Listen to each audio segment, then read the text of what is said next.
Olá, eu gostaria hoje de trabalhar uma questão difícil, ao mesmo tempo muito interessante, que é a questão da liberdade e das emoções, da liberdade e dos afetos que provocam essas emoções ou desafetos. De fato, existem emoções extremamente positivas, como o interesse, a alegria, emoções neutras, como a surpresa, e emoções negativas, como a vergonha, a raiva, o medo, a angústia, o nojo, o desgosto. E na filosofia, quando nós estudamos as emoções, é quase que uma definição de escola que as emoções, o patos, as paixões, impedem a racionalidade de funcionar com todo o seu potencial, com toda a sua plenitude, né? É como se as emoções nos arrastassem à direita, à esquerda, como se o barquinho estivesse na tempestade e que não conseguisse chegar ao porto, e as emoções, pelo contrário, seriam essa bússola, né? A racionalidade, perdão, seria, pelo contrário, essa bússola que permite dar um norte às emoções. Então, essa definição não é minha. Eu ouvi essa definição no Mosteiro de São Bento pela professora doutora Marina Chauí há muitos anos atrás, né? E a racionalidade como podendo nos guiar na tempestade das paixões. E eu fiquei muito marcada por essa definição e, claro, que remete a também uma tradição platônica, né? Como se as emoções fossem os grilhões que nos prendessem na caverna da ignorância, e a racionalidade nos permitisse ver as coisas com mais clareza. Os pós-modernos falaram, inclusive, estudaram muito o fracasso dessa racionalidade, trabalhando com as emoções negativas, de raiva, de ressentimento, de mágoa, de ciúme. Lyotard foi até falar do inumano em nós, né?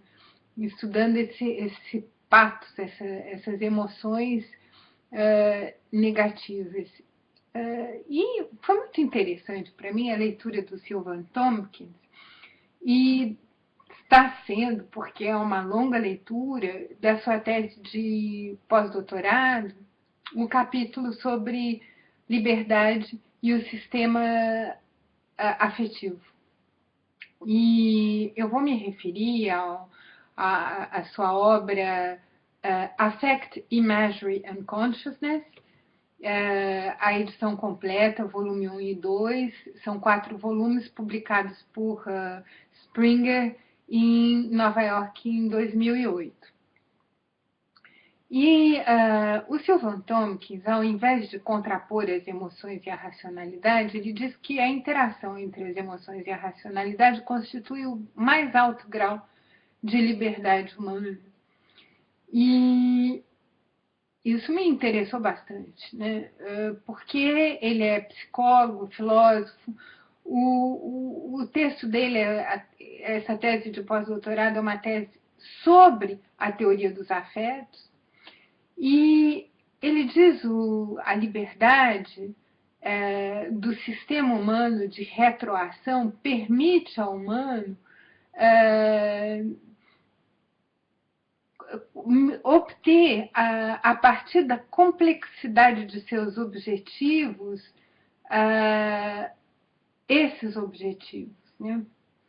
E ele diz que o ser humano se torna cada vez mais livre quanto mais cresce nele a capacidade de satisfazer seus objetivos. E, pelo contrário, a restrição dessa capacidade de definir e obter os seus objetivos representa, então, uma perda de liberdade. E ele fala dos objetivos complexos do humano, né? Vejamos como nós estamos próximos dos estudos do sociólogo, filósofo, pensador tão completo, né, como é Edgar Morin. E falando da complexidade dos objetivos em filosofia, em filosofia o objetivo é sempre o outro. Finalmente é sempre o pensar no outro, como diz muito bem o Emmanuel Levinas, ou falando da preferência incondicional do outro, segundo Vladimir Yankelevich, preferência incondicional do outro, que nos remete ao conceito grego de amor incondicional chamado agape. E esse amor pelo outro, esse amor desinteressado, não é uma ausência de interesse, porque a ausência de interesse é indiferença, a ausência de interesse pode levar à depressão, pode levar ao ostracismo, né, ao desprezo. Não, esse interesse, essa prioridade ao outro dada sobre si próprio é extremamente complexa, porque não é um objetivo que responde às necessidades biológicas do organismo. A necessidade biológica de um organismo é se manter vivo, né? É se alimentar, é se reproduzir. Quando a gente tem o privilégio de voar, de sentar no avião, antes da decolagem, a enfermeira, a aeromoça, diz assim, coloque a máscara de oxigênio no seu rosto e depois coloca a máscara de oxigênio na criança, né? Então, existe uma prioridade dada a si próprio para depois ajudar a criança. Primeiro eu cuido de mim, depois eu cuido da criança, porque não adianta nada eu estando morto, eu não vou poder ajudar essa criança. Uma questão de lógica de sobrevivência.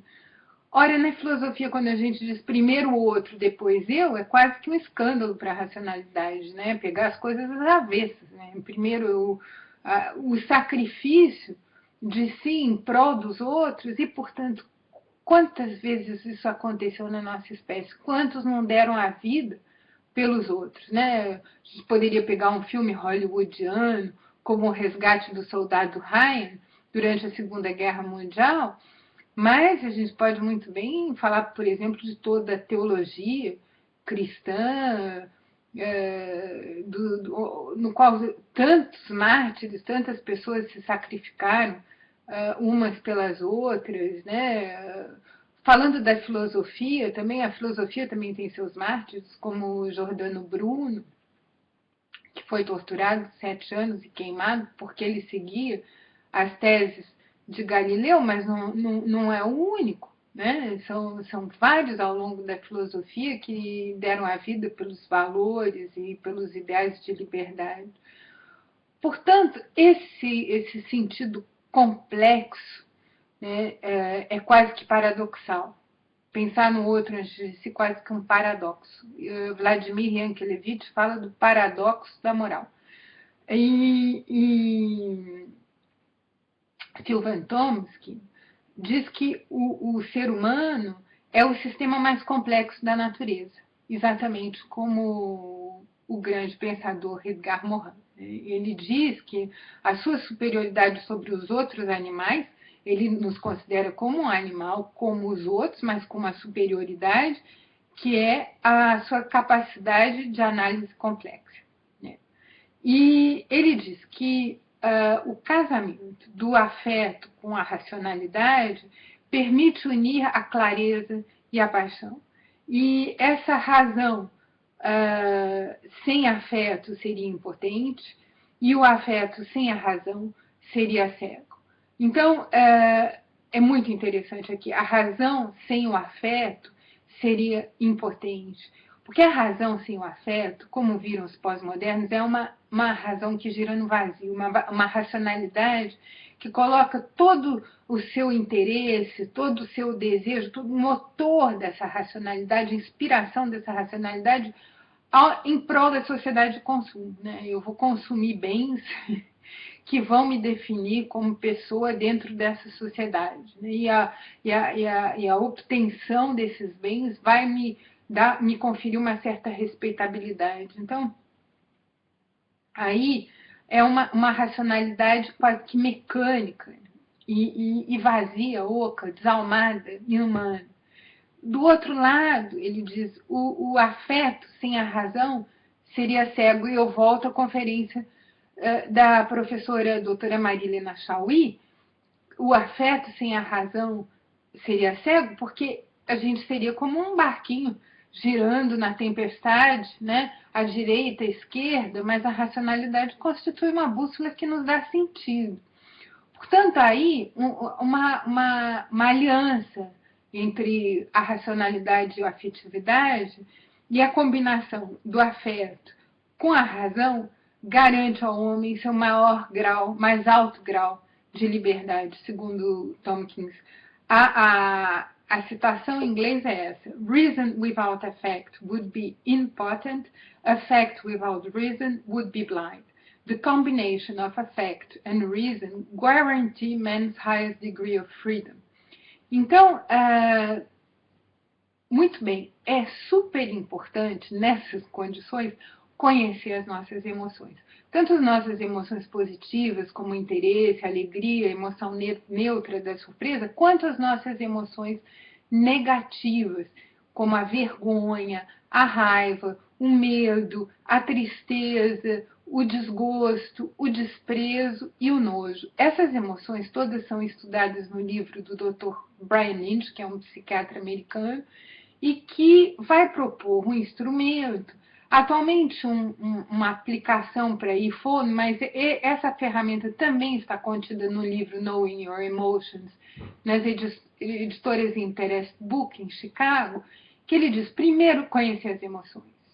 Conhecer as emoções, identificar as emoções, saber o que nós estamos sentindo. Porque, por exemplo, a vergonha é o tipo de emoção que a gente recalca com maior facilidade. A raiva é outra emoção que a gente recalca com muita frequência, né? A tristeza, o desgosto, o nojo. Muitas vezes a gente, né, sente nojo e não diz nada, né? Mas está enojado com a situação. Então, ele diz conhecer essas emoções, aprender a reconhecer e não negar essas emoções ou inibi-las, né? E depois, a partir do reconhecimento dessas emoções, tentar definir qual é o problema emocional que nós estamos atravessando. Definir o problema. Depois, numa segunda etapa, avaliar as causas do problema. Numa terceira etapa, decidir o que nós vamos fazer a respeito desse problema. E numa quarta etapa, controlar o problema emocional que nós estamos atravessando.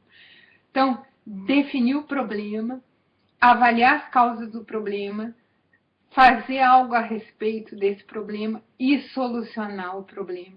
E tudo isso é tão interessante porque é muito diferente de dizer, não, vamos simplesmente dirigir o barco com racionalidade sem levar em conta toda essa pesquisa imensa feita por Tompkins, feita por Donald Nathanson, feita por Brian Lynch sobre as emoções, né? E eu aqui faço um agradecimento ao Dr. Brian Lynch, que tem me passado esses textos tão profundos e tão difíceis, mas ao mesmo tempo desafiadores para a filosofia, que propõe uma inclusão da reflexão sobre as emoções e os problemas emocionais para a resolução dos problemas éticos. Mas eu diria, não é só questão de resolução de problema ético, é problema de aprendizado, problema de fator humano. Claro que na engenharia, na administração de empresa, existem acidentes causados pelo fator humano, né? Pelo lado emocional, que seja um estresse, uma tristeza, uma raiva, um cansaço, um desgosto, um desprezo. E nós precisamos estudar transdisciplinarmente essa questão da liberdade como fator de elevação do humano, mas da liberdade não como só um atributo da racionalidade, um atributo das emoções, não, eu sou livre como quando eu amo, não. Eu posso amar cegamente, eu posso amar de forma dependente, eu posso amar de forma patológica. A liberdade é definida como a aliança da racionalidade com os afetos, né? Da clareza com a paixão. Muito obrigada pela vossa atenção e eu vou continuar, claro, essa temática. Até um próximo.